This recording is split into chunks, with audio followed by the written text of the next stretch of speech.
نحمده ونصلي على رسوله الكريم اما بعد فاعوذ بالله من الشيطان الرجيم بسم الله الرحمن الرحيم رب اشرح لي صدري ويسر لي امري واحلل عقدة من لساني يفقهوا قولي يسألونك عن الخمر والميسر قل فيهما إثم كبير ومنافع للناس وإثمهما أكبر من نفعهما ومنافع للناس. اس میں کچھ فائدے بھی بتائیں. یہ قرآن کا انداز کتنا خوبصورت ہے کہ انسان کہتا ہے کہ نہیں ہم شراب اس لیے پیتے ہیں کہ وہ وقتی طور پہ بدن کو بڑا ایکٹیو کر دیتی ہے، سردی کے موسم میں تو بڑی ضروری ہے، اور کئی بیماریوں کا علاج ہے، پریزرویٹو ہے، فلاں ہے فلاں ہے.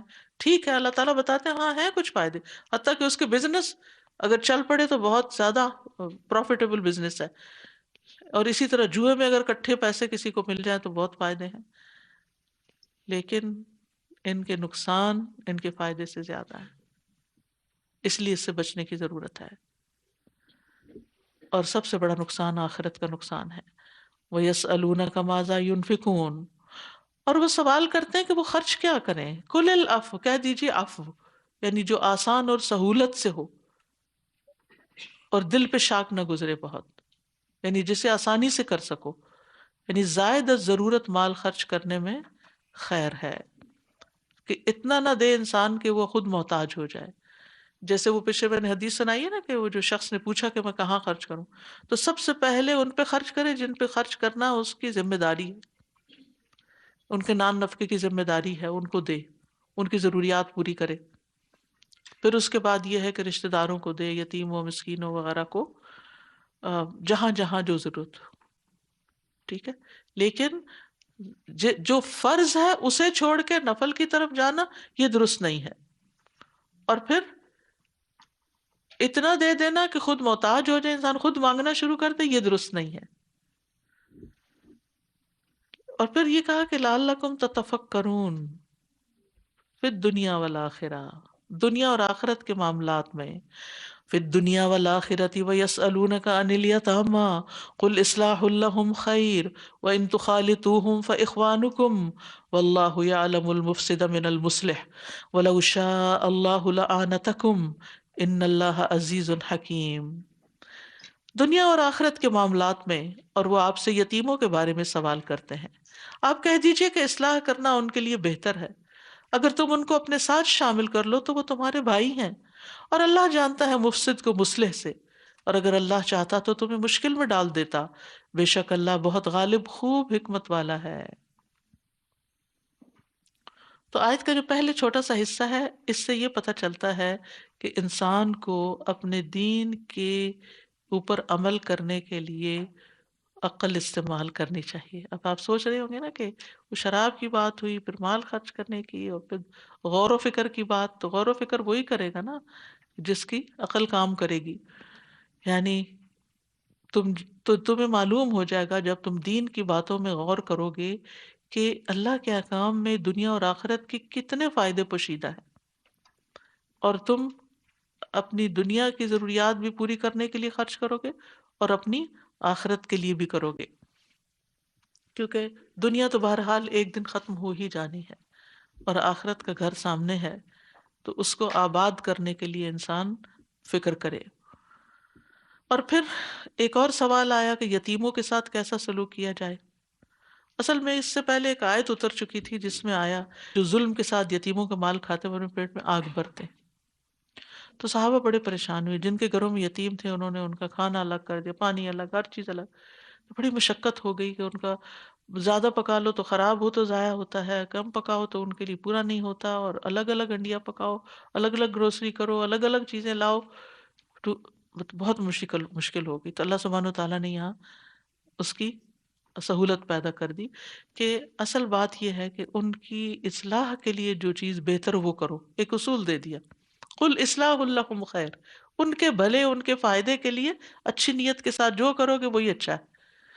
اور اگر تم انہیں اپنے ساتھ ملا لو، یعنی کہ پرسنٹیج مقرر کر لو کہ ایک وہ ہے، دو آپ گھر کے بندے ہیں، جب خرچ کرنے لگو تو دو حصے اپنے ڈالو، ایک اس کا ڈالو، اس طرح ملا کے بھی پکا لو، ملا کے کھا کھلا دو تو خیر ہے. فَإِخْوَانُكُمْ، تو وہ تمہارے بھائی ہیں، تمہارے اپنے ہی ہیں. وَاللَّهُ يَعْلَمُ الْمُفْسِدَ مِنَ الْمُصْلِحِ، اور اللہ کو پتا ہے کہ مفسد کون ہے اور مصلح کون، کون ٹھیک کر رہا ہے اور کون بگاڑ رہا ہے، کون یتیم کو نقصان دے رہا ہے اور کون یتیم کا فائدہ سوچ رہا ہے۔ وَلَوْ شَاءَ اللَّهُ لَأَعْنَتَكُمْ إِنَّ اللَّهَ عَزِيزٌ حَكِيمٌ، اور اگر اللہ چاہتا تو تمہیں مشکل میں ڈال دیتا۔ انت کہتے ہیں اس مشقت کو جس میں ہلاکت کا اندیشہ ہو، لیکن اللہ نے تمہارے لیے مشقت نہیں ڈالی، آسانی اور وسعت پیدا کر دی۔ ان اللہ عزیز حکیم، بے شک اللہ غالب ہے، خوب حکمت والا ہے۔ ولا تنكحوا المشركات حتى يؤمن ولأمة مؤمنة خير من مشركة ولو أعجبتكم ولا تنكحوا المشركين حتى يؤمنوا ولعبد مؤمن خير من مشرك ولو أعجبكم أولئك يدعون إلى النار والله يدعو إلى الجنة والمغفرة بإذنه ويبين آياته للناس لعلهم يتذكرون۔ اور تم مشرک عورتوں سے نکاح نہ کرو حتیٰ کہ وہ ایمان لے آئیں، اور ایک مومن لونڈی مشرک عورت سے یقیناً بہتر ہے اگرچہ وہ تمہیں اچھی لگے۔ اور تم اپنی عورتوں کا نکاح مشرک مردوں سے نہ کرو یہاں تک کہ وہ ایمان لے آئیں، اور ایک مومن غلام مشرک مرد سے یقیناً بہتر ہے اگرچہ وہ تمہیں اچھا لگے۔ یہ مشرک لوگ آپ کی طرف بلاتے ہیں اور اللہ تمہیں اپنے اذن سے جنت اور مغفرت کی طرف دعوت دیتا ہے اور اپنی آیات لوگوں کے لیے واضح کرتا ہے تاکہ وہ نصیحت حاصل کریں۔ اب دیکھیے کہ یہاں سب کے ساتھ جو مل کر رہتے ہیں تو بچے جب بڑے ہو جاتے ہیں تو پھر شادیوں کے معاملات میں ان احکامات کا ان کو بھی پتہ ہونا چاہیے اور آپ کو بھی پتہ ہونا چاہیے۔ سب سے پہلی بات یہ کہ اس ابتداء اسلام میں چونکہ مسلمان جو تھے بہت سے پہلے مشرک ہی تھے تو ان کے بہت سے رشتہ دار مشرکین میں سے تھے، تو پھر یہ مسلمان ہو بھی گئے تھے تو ان کی آپس میں شادیاں وغیرہ تعلقات قائم تھے۔ لیکن اس کے بعد پھر اللہ تعالیٰ نے یہ آیت اتار دی کہ نہیں، اب یہ نہیں ہو سکتا، اگر مرد یا عورت نے شرک کیا تو نکاح ختم ہو جائے گا، اور مشرک عورت کی طرف پیغام بھیجنا یا نکاح کی پیش قدمی کرنا حرام ہے۔ یعنی ایسے لوگ کہ جو شرک کرتے ہوں، چاہے وہ ریلیجن کوئی بھی ہو، لیکن شرک جو ہے وہ پسندیدہ نہیں۔ ہاں، اہل کتاب کی عورتیں جو ہیں وہ اس سے مستثنا ہیں، یعنی یہود و نصارہ کی، یعنی ایک عورت جو ہے وہ یہودی ہے یا عیسائی ہے تو اس سے نکاح ہو سکتا ہے، لیکن دو شرائط پر۔ ایک یہ کہ وہ اپنے دین کو مانتی ہو، اپنے رسول کو، اپنی کتابوں کو، یہ نہ ہو کہ نام کی بورن کرسچن یا بورن جیو ہو لیکن اس کا کسی چیز پر کوئی بلیف نہ ہو، یہ نہیں ہونا چاہیے۔ دوسری شرط یہ کہ پاک دامن ہو، یعنی زنا میں ملوث نہ ہو، حلال حرام اس حد تک اس کو معلوم ہو، کیونکہ اہل کتاب کی پاک دامن عورتیں حلال ہیں۔ اور اگر ایسا نہیں، کوئی نہیں ملتی تو ولا امۃ مومنۃ، غلام عورت سے بھی شادی ہو سکتی ہے، ادروائز پسندیدہ نہیں ہے، وہ بہتر ہے مشرکہ سے، یعنی اللہ کے ہاں اس کا درجہ بلند ہے شرک کرنے والی سے۔ وَلَوْ أَعْجَبَتْكُمْ، خواہ وہ تمہیں کتنی ہی پسند کیوں نہ ہو۔ تو عورت سے شادی کا معیار کیا ہے؟ دین ہے۔ آپ نے فرمایا عورت سے شادی اس کے مال، حسب نسب، جمال اور دین کی وجہ سے کی جاتی۔ تم دین والی کو اختیار کرو تمہیں تاکہ کامیابی حاصل ہو۔ ایسی عورت سے شادی کرنی چاہیے جو ایمان پر مددگار ہو، جو بچوں کی صحیح تربیت کرے، جو خاندان اور نسل کو آگے صحیح رستے پر رکھے۔ اسی لیے رسول اللہ صلی اللہ علیہ وسلم نے فرمایا دنیا فائدہ اٹھانے کی چیز ہے اور دنیا کی بہترین متاع نیک عورت ہے، اور 4 چیزیں انسان کی خوش قسمتی کی علامت ہیں: نیک بیوی، کھلا گھر، نیک ہمسایہ، اچھی سواری۔ جس کے پاس یہ 4 نعمتیں ہیں وہ بادشاہ ہے۔ پھر فرمایا وَلَا تُنْكِحُوا الْمُشْرِكِينَ حَتَّى يُؤْمِنُوا، تم اپنی بیٹیوں کا نکاح مت کر کے دو مشرک مردوں سے۔ وہاں تنکحو تھا یا تنکحو ہے، تنکحو خود شادی نہیں کرو، کیونکہ لڑکا اپنی شادی خود کر سکتا ہے، لیکن لڑکی ولی کر کے دے گا، اس کی طرف اشارہ ہے یہاں تک کہ وہ ایمان لے۔ ہاں کلمہ پڑھ لے تو پھر ضد نہ لگاؤ، پھر کر دو، بیٹا ہو یا بیٹی دونوں کی پھر کر سکتے ہو اگر دوسرا فریق جو ہے وہ لا الہ الا اللہ پڑھ لیتا ہے۔ منع کیوں کیا گیا؟ فرمایا اولئک یدعون الی النار، کہ یہ لوگ آگ کی طرف بلاتے ہیں. کیونکہ جب آپ ایسے لوگوں سے گھل مل کر رہیں گے، کیونکہ شادی صرف دو لوگوں کا تعلق نہیں ہوتا، دو خاندانوں کا آپس میں ملاپ ہوتا ہے، آنا جانا ہوگا، پھر ایک دوسرے کی شادی بیاہ میں شرکت کرو گے، پھر ایک دوسرے کے یہاں کھاؤ پیو گے، تو بہت سی مشکلات کھڑی ہو جائیں گی. اور پھر سب سے بڑی مشکل یہ کہ بچے کنفیوز پیدا ہوں گے کہ ہم کس طرف جائیں، باپ کی طرف جائیں یا ماں کی طرف جائیں، اور اس طرح مشکل ہو جائے گی. تو اور پھر یہ مشکل صرف دنیا کی نہیں، آخرت میں بھی مشکل ہوگی. اولئک یدعون الی النار، کیونکہ وہ شرک کرتے ہیں تو پھر تمہیں بھی شرک کی طرف دعوت دیں گے، اور تمہیں کہیں نہ کہیں کمپرومائز کرنا پڑے گا. اور ایسا نہ ہو کہ تھوڑا سا بھی تم ادھر ٹلٹ ہو، جھکو اور پکڑے جاؤ. اور ویسے بھی اوور آل ہمیں، آپ نے دیکھا ہوگا کہ بچوں کی تربیت میں جہاں والدین کا ایک کردار ہوتا ہے، وہاں ایک ایج آتی ہے جہاں سب سے زیادہ انفلوئنس دوستوں کا ہوتا ہے، معاشرے کا ہوتا ہے، وہاں آپ کی نہیں چلتی پھر. تو خوش قسمت ہوتے ہیں وہ والدین جن کے بچوں کے دوست اچھے ہوتے ہیں، وہ سمجھدار ہوتے ہیں. اور اگر وہ بیکار ہوں تو اچھے بھلے بچے بھی ان کے ساتھ مل کے حرام کاموں میں پڑ جاتے ہیں. تو بچوں کے دوستوں پر ضرور نظر رکھیں اور ان کو اس چیز کی تلقین کرتے رہیں. نبی صلی اللہ علیہ وسلم نے فرمایا مومن آدمی کے سوا کسی کی صحبت اختیار نہ کرو، یعنی زیادہ دیر ایسے لوگوں میں مت بیٹھو کہ جو تمہیں، یعنی کہ تمہارے رب کو ہی بھلوا دیں. پھر فرمایا وَيَسْأَلُونَكَ عَنِ الْمَحِيضِ قُلْ هُوَ أَذًى فَاعْتَزِلُوا النِّسَاءَ فِي الْمَحِيضِ وَلَا تَقْرَبُوهُنَّ حَتَّى يَطْهُرْنَ فَإِذَا تَطَهَّرْنَ فَأْتُوهُنَّ مِنْ حَيْثُ أَمَرَكُمُ اللَّهُ إِنَّ اللَّهَ يُحِبُّ التَّوَّابِينَ وَيُحِبُّ الْمُتَطَهِّرِينَ. اور وہ آپ سے حیض کے بارے میں سوال کرتے ہیں، آپ کہہ دیجئے کہ وہ ایک اذیت ہے، تو حیض کے دوران عورتوں سے الگ رہو، اور جب تک وہ پاک نہ ہو جائے ان کے قریب نہ جاؤ. پھر جب وہ اچھی طرح پاک ہو جائے تو جہاں سے اللہ نے تمہیں حکم دیا ہے ان کے پاس آؤ. بے شک اللہ بہت توبہ کرنے والوں اور بہت پاک صاف رہنے والوں سے محبت کرتا ہے. اس آیت کا شان نزول یوں بتایا جاتا ہے، حضرت انس کہتے ہیں کہ یہود میں سے جب کسی عورت کو حیض آتا تو اس کو نہ اپنے ساتھ کھلاتے نہ پلاتے اور نہ ہی گھر میں اپنے ساتھ رکھتے، بلکہ الگ جگہ بنی ہوتی. مجھے ناردرن ایریا کی طرف جانے کا اتفاق ہوا، اور وہاں پر کچھ قبائل ایسے ہیں کہ جو اب بھی اس طرح رہتے ہیں کہ عورت کو اگر پیریڈز آ جائیں تو اس کے لیے الگ جگہ بنی ہوئی بلڈنگ پوری جیسے ہاسٹل نما، وہ گھر سے اس کو وہاں بھیج دیتے ہیں. یعنی اس کے ہاتھ کا پکا ہوا کھانا نہیں، اس کے ساتھ لیٹنا نہیں، اس کے ساتھ کوئی انٹریکشن نہیں رکھا. اور پھر ہم نے جا کے وہ بلڈنگ دیکھی، اس میں صرف عورتیں ہی عورتیں عورتیں عورتیں. تو بہت عجیب سی بات لگی کہ وہ کوئی کام کاج نہیں ان کے، ظاہر ہے سارا دن فارغ بیٹھے ہیں، کام تو گھر میں ہوتے ہیں. تو آج بھی اس طرح کی رسمیں موجود ہیں. تو یہود کے ہاں یہی رسم تھی کہ عورت کو الگ کر دیا جاتا تھا، لیکن اسلام نے آ کر اس چیز کو ختم کیا. جب یہود کو یہ تو ہوا یہ کہ نبی صلی اللہ تو پھر یہ کہ اس پر یہ آیت اللہ تعالیٰ نے اتاری، تو نبی صلی اللہ علیہ وسلم نے فرمایا جماع کے علاوہ ہر کام کر سکتے، یعنی صرف فزیکل ریلیشن شپ درست نہیں، باقی ان کے ساتھ بیٹھنا، کھانا پینا اور انٹریکشن سب کچھ جائز ہے. ان کے ہاتھ کا پکا ہوا کھا سکتے ہو. حتیٰ کہ نبی صلی اللہ علیہ وسلم کا طریقہ یہ تھا کہ حضرت عائشہ بعض اوقات گوشت کے لیے ہڈی اٹھاتی، اس میں سے گوشت اتارتی اور نبی صلی اللہ علیہ وسلم اسی کو لے کر اسی جگہ سے کھاتے، حالانکہ وہ حائضہ ہوتی تھی. یعنی اس کا جھوٹا بھی کوئی جھوٹ ناپاک نہیں ہے، لعاب دہن پاک ہے، پسینہ پاک ہے، آنسو پاک ہے. باقی یہ کہ وہ نجس نہیں ہو جاتی، کیونکہ آپ دیکھیں ہر انسان کے جسم سے نجاست نکلتی ہے، چاہے مرد ہو یا عورت. تو کیا اس بنا پر وہ ناپاک ہو جاتے ہیں؟ نہیں، مومن کبھی ناپاک نہیں ہوتا، لیکن وہ جو نکلنے والی نجاست ہے وہ ناپاک ہوتی ہے. تو اس کے کچھ ادب آداب بتا دیے گئے ہیں.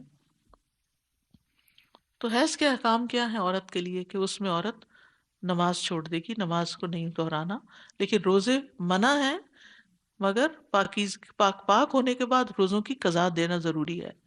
اسی طرح مردوں کے لیے فزیکل ریلیشن شپ قائم کرنا منع ہے، لیکن ویسے ساتھ لگنا جو ہے وہ منع نہیں ہے. اسی طرح باقی کام بھی.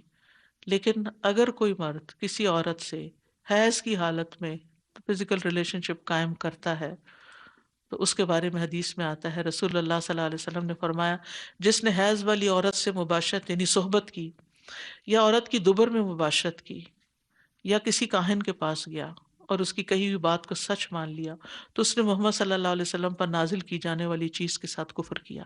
یعنی یہ بہت بڑا گناہ ہے اگر اس حالت میں کوئی مرد ایسا کرتا. اب اس کا جو کفارہ ہے اگر کوئی کر بیٹھا ہے تو وہ عورت پر نہیں ہے، یاد رکھیے.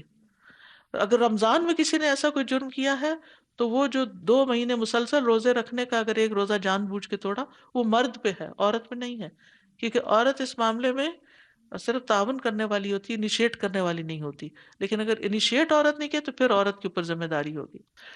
نساؤکم حرث لکم فأتوا حرثکم انا شئتم وقدموا لانفسکم واتقوا اللہ واعلموا انکم ملاقوہ وبشر المؤمنین.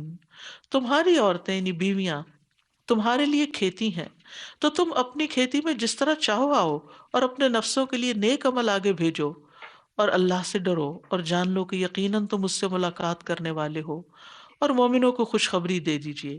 یہ آیت بھی پچھلی آیت سے متعلق ہے.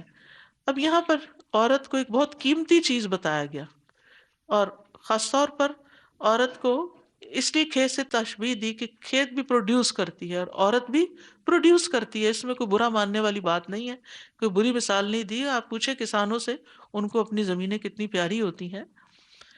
تو پچھلی آیت میں یہ کہا گیا تھا کہ فَاعْتَزِلُوا النِّسَاءَ فِي الْمَحِيضِ، حیض کی حالت میں عورت کے پاس نہیں آنا. جب پاک ہو جائیں تو اس کا کیا مطلب ہے؟ حیض ختم ہو جائے اور وہ غسل کر لیں. تطہرنا، فَإِذَا تطہرنا کا مطلب ہوتا ہے نہا لیں. پھر اس کے بعد تم ان کے پاس آؤ، من حیث امرکم اللہ، جہاں سے اللہ نے تمہیں حکم دیا ہے، یعنی نیچرل وے میں، پیچھے سے نہیں. یہ منع ہے. ان اللہ یحب التوابین ویحب المتطہرین. پاک صاف ہونے والوں سے اللہ تعالیٰ محبت رکھتا ہے. توبہ سے انسان اندر کے گناہوں سے پاک ہوتا ہے، نہیں گناہوں سے پاک ہوتا ہے، چاہے اندر کی ہو چاہے باہر کی ہو. اور پاکیزگی اور صفائی جو ہے، جسمانی طہارت جو ہے، یہ اللہ تعالیٰ کو ویسے ہی بہت پسند ہے. یعنی صاف ستھرا رہنا، نہائے دھوئے رہنا، وضو کرنا، اپنے زائد بالوں کو اتارنا، اپنے استنجا وغیرہ درست طریقے پر کرنا، خوشبو کا استعمال کرنا، صاف ستھرے رہنا، بالوں، ناخنوں، ہاتھ پاؤں، ان سب چیزوں کی صفائی جو ہے یہ اللہ تعالیٰ کو پسند ہے، اور ایسا کرنے والوں سے اللہ تعالیٰ محبت کرتا ہے. یاد رکھیے جب جان لینے والوں پر رشتہ آئے گا نا، تو جو پاک روح ہوگی اس کو آ کے سلام کرے گا اور کہے گا اے پاک روح نکل اس بدن سے جو پاک صاف ہے. پاک روح پاک بدن سے نکل. تو اس لیے اگر نہانے کی ضرورت پیش آ جائے کسی وجہ سے تو اس میں بہت تاخیر نہیں کرنی چاہیے کہ سارا سارا دن انسان، بعض عورتوں کی عادت ہوتی ہے پیریڈ صبح ختم ہوئے اور شام کو جا کے نہا رہی ہیں اور بیچ میں نمازیں خراب ہو رہی ہیں. ایسا نہیں ہونا چاہیے. جب ضرورت یعنی بلڈ کا انقطاع ہو جائے، ختم ہو جائے، تو ساتھ ہی نہا لینا چاہیے، کیونکہ پاک رہنا، صاف رہنا اللہ تعالیٰ کو زیادہ محبوب ہے. اسی لیے آپ دیکھیں کہ حضرت بلال جو تھے ان کے قدموں کی چاپ نبی صلی اللہ علیہ وسلم نے جنت میں آگے آگے سنی تھی. تو ہم نے پوچھا بلال تم کون سا ایسا عمل کرتے ہو؟ تو انہوں نے کہا کہ جب میرا وضو نہیں رہتا تو میں وضو کر لیتا ہوں اور 2 نفل پڑھ لیتا ہوں. یعنی وہ مسلسل وضو سے رہتے تھے. تو اگر ممکن ہو، کچھ لوگوں کو میں نے دیکھا ہمیشہ وضو سے رہتے ہیں، کچھ لوگوں کے لیے مشکل ہوتا ہے، ان کے پیٹ میں ایسی کوئی تکلیف ہوتی ہے کہ وضو زیادہ دیر قائم نہیں رہتا. لیکن جن لوگوں کو ایسا مسئلہ نہیں ہے، وہ لمبا ٹائم پاک رہ سکتے ہیں، تو یہ جتنی دیر آپ پاک رہیں گے اللہ تعالیٰ کی محبت ہی حاصل ہوگی. تو اس لیے پاکیزگی کا اہتمام کرتے رہنا چاہیے. اور پھر آپ دیکھیے کہ یہاں پر عورتوں کے ساتھ جو تعلق ہے اس کو اللہ سبحانہ وتعالیٰ نے نکاح کے ساتھ جو حلال کیا ہے، اس میں یعنی جب تم چاہو دن ہو یا رات ہو اس میں کوئی ممانعت نہیں ہے. لیکن یہ کہ اللہ سے ڈرو، کسی کے اوپر ظلم زیادتی نہ ہو. عورت کے اگر حالات ایسے ہیں کہ وہ شوہر کے ساتھ تعاون کرنے میں ہمت نہیں رکھتی، یا بیمار ہے یا تھکی ہوئی ہے، تو پھر اللہ سے ڈرتے ہوئے اس کے ساتھ تعاون کرنا چاہیے. اور جان لو، اور اسی طرح بیوی کو بھی شوہر کے ساتھ تعاون کرنا چاہیے، کہ اگر شوہر کا دل ہے اور بیوی کا نہیں ہے تو اس وقت ہر وقت حجت بہانہ نہیں ہونا چاہیے. واتقوا اللہ واعلموا انکم ملاقوہ، اللہ سے ڈرو، یاد رکھو اس سے ملاقات ہے تمہاری. سبحان اللہ، کتنے پرائیویٹ معاملات ڈسکس ہو رہے ہیں، کتنے اندر کی باتیں ڈسکس ہو رہی، اور یہاں تقویٰ کا حکم دیا جا رہا ہے. کیونکہ باہر تو کوئی آپ کو میاں بیوی کو لڑتے جھگڑتے دیکھ کے فیصلہ کر سکتا ہے یہ ظالم ہے، یہ اس کا قصور نہیں، اس کا قصور ہے. لیکن بیڈ روم کے اندر کون فیصلہ کرے گا تیسرا بندہ کہ کس کے اوپر زیادتی ہو رہی ہے، عورت پہ ہو رہی ہے یا مرد پہ، کون ظالم ہے؟ تو ان معاملات کو تقویٰ ہی ٹھیک کر سکتا ہے کہ اللہ سے ڈرو. اللہ سبحانہ و تعالی کو اس وقت بھی اپنے سامنے پاؤ کہ وہ دیکھ رہا ہے. اگر میں نے کہیں ڈنڈی ماری اور اٹھ کے واویلا کیا اور مجرم دوسرے کو بتایا تو ہو سکتا ہے وہ دوسرا عورت بیچاری مغلوب ہو جائے یا مرد بیچارہ چپ کر جائے، لیکن اللہ کے ہاں تو سب لکھا جا رہا ہے. جی نہیں، آپ دیکھیے باقی جگہوں پہ صرف تقویٰ کی بات، یہاں وَاعْلَمُوا، جان لو اچھی طرح، انکم ملاقوہ، تم اس سے ملاقات کرنے والے ہو. یاد رکھیے اگر کسی کو یہ میاں بیوی کو یاد رہ جائے نا تو گھروں سے جھگڑے ختم ہو جائے. کیونکہ ہمیشہ ہر چیز میں اپنے آپ کو نہیں دیکھنا چاہیے کہ میں اس وقت کیا چاہتا ہوں، میری مرضی کیا ہے. ابھی یہ بھی دیکھنا چاہیے کہ دوسرے پہ کیا گزر رہی ہے. دونوں فریقوں کو، مرد کو بھی عورت کو بھی، میاں کو بھی بیوی کو بھی، دونوں کو ایک دوسرے کا لحاظ رکھنا چاہیے، تب گاڑی خوشگواری کے ساتھ چلتی ہے. لیکن اگر انسان خود غرض ہو جائے کہ صرف میری خواہش اور صرف میری مرضی، دوسرا جیتا ہے یا مرتا ہے مجھے پرواہ نہیں، تو یہ چیز نفرت پیدا کر دیتی ہے. اور جب میاں بیوی میں آپس میں نفرت ہو جاتی ہے تو اس کا سخت نقصان ہوتا ہے کہ ایک تو اپنی زندگی حرام ہوتی ہے، دوسری بچوں کی ہوتی ہے، اور تیسری خاندان والے ماں باپ کو بھی ستاتے ہیں، بہن بھائی بھی پریشان ہوتے ہیں. آپ دیکھیے کہ آپ ہر خاندان میں کوئی نہ کوئی ایسی مثال ہوتی ہے کہ جن دو میاں بیوی کے بیچ میں جھگڑے ہوتے ہیں کس طرح سارا خاندان پریشانی سے گزرتا ہے کہ ان کا بنے گا کیا. تو اس لیے وبشر المؤمنین، مومنوں کو بشارت دے دو. تو یاد رکھیے یہ جو شوہر اور بیوی کا تعلق ہے نا، یعنی سیکشل انٹر کورس جو ہے، یہ ہمارے دین میں عبادت ہے. دیکھنے میں یہ بالکل دنیا کا کام ہے لیکن یہ باعث اجر کام ہے. صحابہ نے بڑی حیرانگی کا اظہار کیا کہ یہ اس میں بھی اجر ہے. تو آپ نے فرمایا اگر کوئی حرام طریقے سے خواہش پوری کرے تو اس پہ گناہ ہوگا یا نہیں ہوگا؟ آپ نے فرمایا اسی طرح جب وہ حلال طریقے سے اپنی خواہش پوری کرتا ہے تو اس پر اجر ہے. تو جب کسی کا دل نہ بھی چاہ رہا ہو تو یہی سمجھے کہ ایک عبادت ہے، دوسرے کی کیئر کرنا ایک عبادت ہے. اور پھر یہ کہ دبر سے جماع کی ممانعت ہے. اور میاں بیوی کی جو تنہائی کی باتیں ہیں وہ لوگوں کے سامنے بیان کرنے سے، اس نے میرے ساتھ یہ کیا وہ کیا، بہت ڈیٹیلز میں جانا، یہ بھی ناپسندیدہ ہے. یعنی قیامت کے دن اللہ کے نزدیک امانت میں سب سے بڑی خیانت یہ ہوگی کہ مرد اپنی بیوی سے جماع کرے اور بیوی مرد سے فائدہ اٹھائے، پھر مرد عورت کا راز فاش کر دے کہ جا کے دوستوں میں کھلی کھلی باتیں کرے. یہ منع ہے ہمارے دین میں. پھر فرمایا وَلَا تَجْعَلُوا اللَّهَ عُرْضَةً لِأَيْمَانِكُمْ أَن تَبَرُّوا وَتَتَّقُوا وَتُصْلِحُوا بَيْنَ النَّاسِ وَاللَّهُ سَمِيعٌ عَلِيمٌ. اور تم اللہ کو اپنی قسموں کے لیے آڑ نہ بناؤ کہ تم نیکی نہیں کرو گے اور تقوی اختیار نہیں کرو گے اور لوگوں کے درمیان صلح نہیں کراؤ گے، اور اللہ خوب سننے والا خوب جاننے والا ہے. یعنی یہاں کیا بتایا جا رہا ہے کہ قسم کو صحیح، یعنی صحیح جگہ پر ہی قسم کھانی چاہیے. ایسی چیزوں پہ قسم نہیں کھانی چاہیے کہ جس سے انسان نیکی کے کاموں سے رک جائے یا تقوی سے رک جائے یا لوگوں کے درمیان اصلاح نہ کرے. اور اسی طرح یہ ہے کہ یعنی بیسیکلی قسموں کو نیکی کے کاموں میں رکاوٹ بننے سے منع کیا گیا ہے. اور اگر کسی نیک عمل کی راہ میں کوئی قسم رکاوٹ بن گئی تو کیا کرنا چاہیے؟ قسم توڑ کر کفارہ دینا چاہیے. کفارہ کیا ہے؟ 10 مسکینوں کو کھانا کھلانا یا ان کو کپڑا پہنانا، یا ہے اس میں. اور اگر یہ نہ میسر ہو تو 3 روزے رکھنا. اول میں ہی 3 روزے نہیں ہے. اور پھر یا غلام آزاد کرنا، اور غلام بھی نہیں ہے تو پھر 3 روزے رکھنا. اور اس طرح انسان اپنی قسم کے اس سے نکل آتا ہے باہر. اور پھر یہ ہے کہ کبھی بھی بہتر کام کوئی ہو تو اس کو کرنے کے لیے اگر کبھی قسم کھائی ہو کہ نہیں کریں گے تو مستحب، اگر واجب کام ہے تو قسم توڑنا واجب ہے.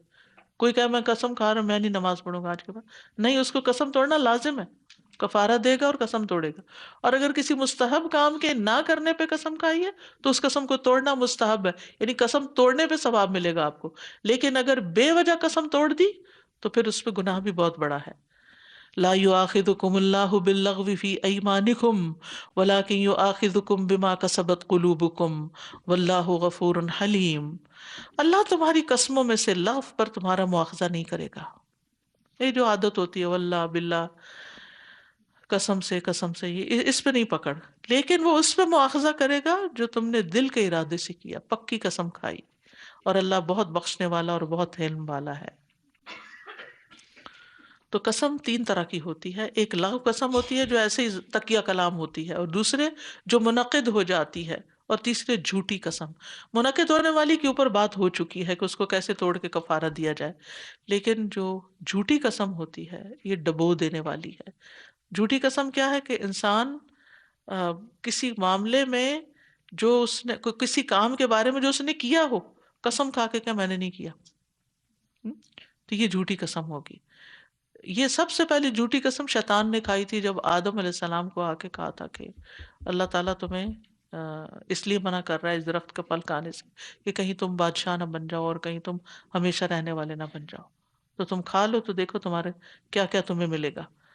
تو اس نے جھوٹ بولا تھا. تو جھوٹ بولنا برا ہے، اور اللہ کا نام لے کے جھوٹ بولنا اور بڑا گناہ ہے. تو اس لیے یہاں پر یمین غموس کی ممانعت کی گئی ہے. ایسی قسم پہ کوئی کفارہ نہیں ہے، لیکن توبہ کرنا واجب ہے اور اس میں انسان کچھ صدقہ کر دے. لیکن اس کی مذمت بہت زیادہ کی گئی، خصوصاً اگر جھوٹی قسم کھا کے کسی کا مال ہتھیایا جائے. جیسے لوگ کاروبار میں جھوٹی قسمیں کھاتے ہیں سودا بیچنے خریدنے کے وقت، اور یہ فجار کی علامت ہے. نبی صلی اللہ علیہ وسلم نے فرمایا جس نے قطع رحمی کی، یعنی رشتہ داروں سے بے وجہ کاٹا یا جھوٹی قسم کھائی، وہ مرنے سے پہلے اس کا وبال دیکھے گا، یعنی کسی نہ کسی شکل میں اس کے سامنے آئے گی. نبی صلی اللہ علیہ وسلم نے فرمایا جس نے جان بوجھ کے بڑی تاکید کے ساتھ جھوٹی قسم کھائی، وہ اپنے چہرے کا ٹھکانہ جہنم میں بنا لے. اس کے علاوہ یہ ہے کہ قسم ہمیشہ اللہ کے نام کی کھانی چاہیے، کیونکہ اللہ سب سے بڑا. باپ کی قسم، ماں کی، بیٹے کی، ان چیزوں سے منع کیا گیا ہے اور اسے شرک قرار دیا گیا ہے، ناپسندیدہ فعل بھی ہے. اور اس کا پھر کفارہ ہے اگر کسی بت وغیرہ کے نام کی قسم کھا لی کہ انسان لا الہ الا اللہ پڑھے. اب جب قسمیں کھانے کا ذکر ہوا تو بعض لوگ اپنی بیوی سے تعلق نہ رکھنے کی قسم کھا لیتے ہیں کہ آج کے بعد میرا تمہارا کوئی فزیکل ریلیشن شپ نہیں، ایک چھت کے نیچے رہتے ہیں لیکن آپس میں میاں بیوی والا کوئی تعلق نہیں رہتا.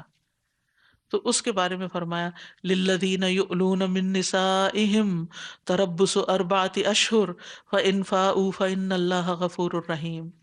جو لوگ اپنی بیویوں سے ایلا یعنی ترک تعلق کی قسم کھا لیتے ہیں، ان کو 4 مہینے کی مہلت ہے، پھر اگر وہ رجوع کر لیں تو یقیناً اللہ بہت بخشنے والا نہایت رحم کرنے والا ہے.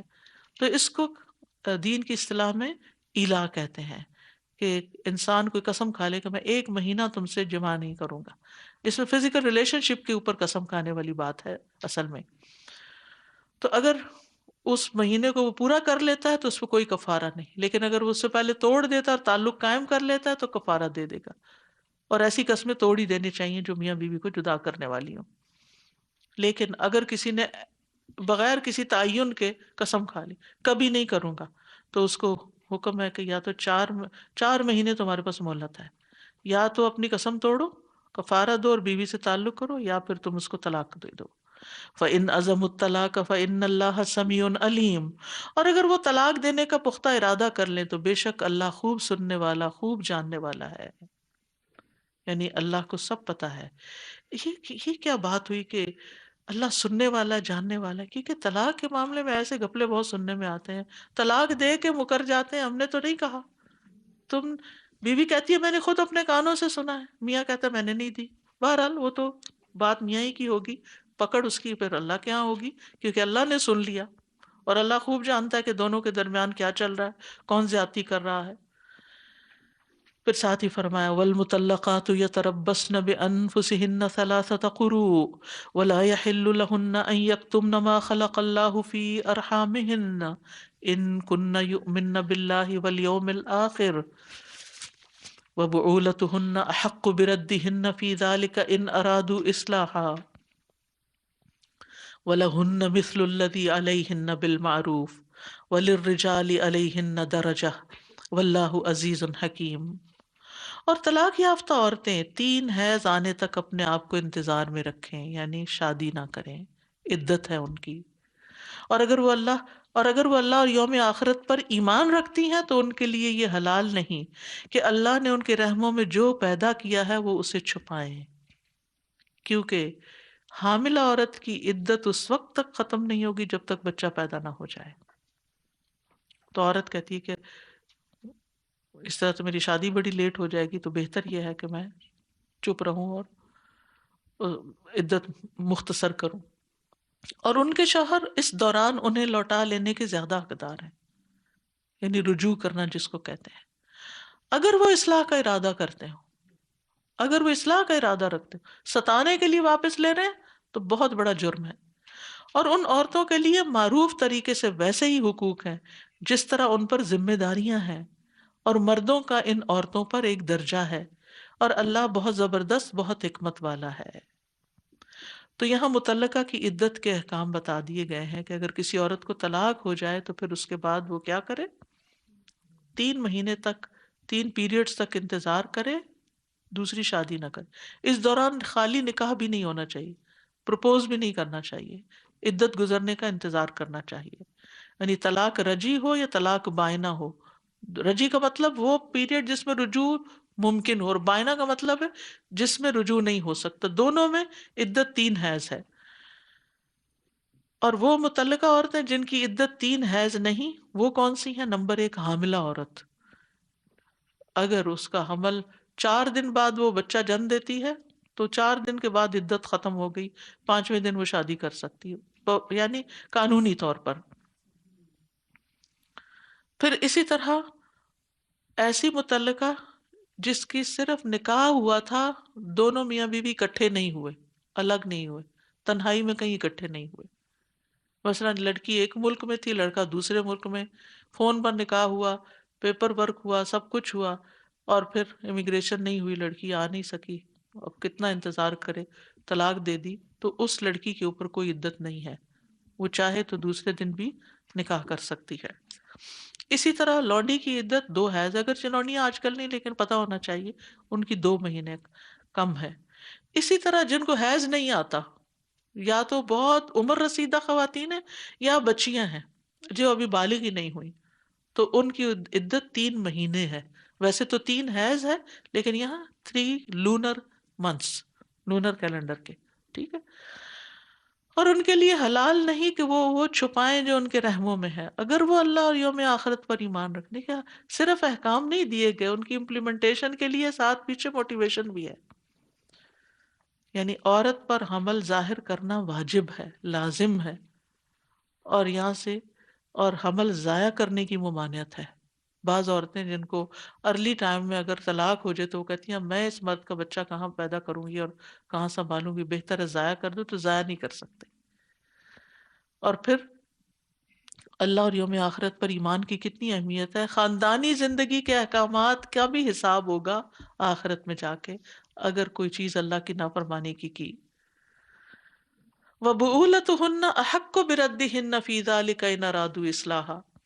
طلاق رجعی میں شوہر رجوع کا زیادہ حقدار ہے، اگرچہ عورت ناپسند کرے یا عورت کا ولی ناپسند کرے۔ یعنی اگر کسی مرد نے عورت کو طلاق دی تو بیوی کہ شکر ہے میری جان چھوٹی، اب تو میں اس کے پاس واپس نہیں کبھی جاؤں گی۔ نہیں، اگر مرد لینا چاہتا ہے واپس تو جانا ہی ہوگا، چاہے آپ ناپسند کریں، اور اگر آپ نہیں جانا چاہتے تو پھر خلا لینی ہوگی، ٹھیک ہے۔ پھر رجوع کی شرط لگائے گی کہ اصلاح کا ارادہ ہو، یعنی آئندہ نبھاؤ گے، بساؤ گے، روز روز طلاق کی دھمکیاں نہیں دو گے، جینا حرام نہیں کرو گے۔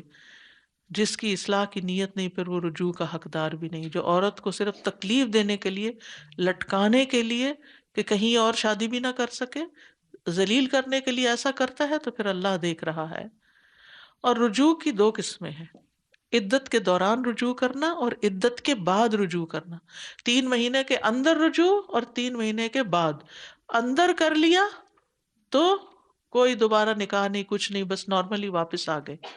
اور اس میں یہ بھی ضروری نہیں کہ فزیکل ریلیشن شپ ہو تو ہی رجوع ہوتا ہے، زبانی بھی کہنا کہ نہیں میں اپنی طلاق واپس لیتا ہوں اور تم گھر آ جاؤ، یا ہونا تو گھر میں ہی چاہیے، نکالنے کا تو اس کو ابھی حق ہی نہیں. اور دوسرا یہ ہے کہ عدت گزر چکی، 3 مہینے گزر چکے، اب اس مرد کو خیال آتا ہے کہ یہ تو بچوں کا کیا ہوگا اور میں نے بہت سخت غلطی کی، مجھے دوبارہ اسی عورت سے نکاح کر لینا چاہیے، تو دوبارہ بھی نکاح کر سکتا ہے 1 اور 2 طلاق کی صورت میں. اگر 3 ہو گئی ہیں تو پھر دوبارہ اس عورت سے نکاح نہیں ہو سکتا. پھر فرمایا ان عورتوں کے حقوق ہیں جس طرح ان پر ذمہ داریاں ہیں معروف طریقے سے، یعنی عورتوں کے بھی مردوں کی طرح حقوق ہیں.